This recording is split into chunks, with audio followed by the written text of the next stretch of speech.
Je m'appelle Lise Périssa, j'ai 25 ans et je travaille à Loussoud-Beaumanière dans le sud de la France, donc situé juste en dessous d'Avignon dans les Baux-de-Provence. J'ai fait le lycée hôtelier à La Rochelle, j'y suis restée 6 ans et j'ai commencé avec un bac technologique dans l'objectif de faire cuisine, service, mais c'était vraiment plus cuisine et pâtisserie, je préférais rester cachée derrière les fourneaux. Et en première année de bac technologique, j'avais une professeure de service, Madame Etchegoyen, qui était assez exceptionnelle et qui nous a suscité un petit peu à l'univers du vin et du fromage.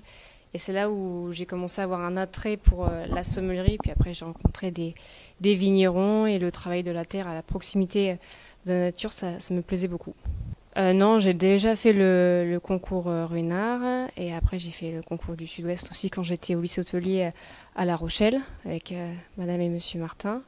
Donc à préparer pour les fois suivantes si le candidat souhaite réitérer l'expérience, mais ça aide forcément parce que le premier c'est toujours forcément très évin. Après le résultat, bon ça reste un peu propre à soi, mais on a eu des vins assez surprenants, donc c'était pas facile de les trouver. Il fallait, je pense, les connaître pour pouvoir vraiment mettre le nom dessus, mais sinon il fallait les connaître, oui. Mais c'était très intéressant. Je pense qu'on a besoin de ça un petit peu en France. Voilà. En ce moment, là où je travaille, à Loussoud-Beaumanière, on travaille le Don Runard 2010 à la coupe. En ce moment où je travaille à Champagne, donc voilà. Donc on travaille très souvent avec la maison.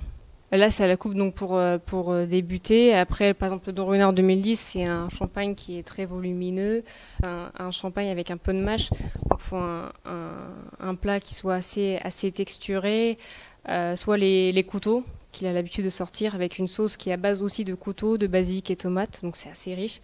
On a de la chance, la cuisine de Glenvielle, même sur les plats thématiques mer, et ce sont des plats avec beaucoup d'intensité. Donc, il faut des champagnes assez généreux aussi pour aller avec.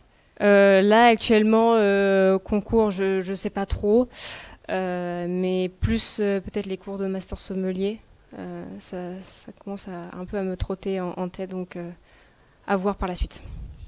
Qu'il faut venir essayer parce que c'est un concours qui est assez décomplexé, je trouve, parce que déjà la dégustation c'est pas stylé à la française. Il y a aussi une ambiance, je trouve, dans ce concours qui est assez chaleureux, et du coup déjà on part pas avec l'esprit trop compétitif.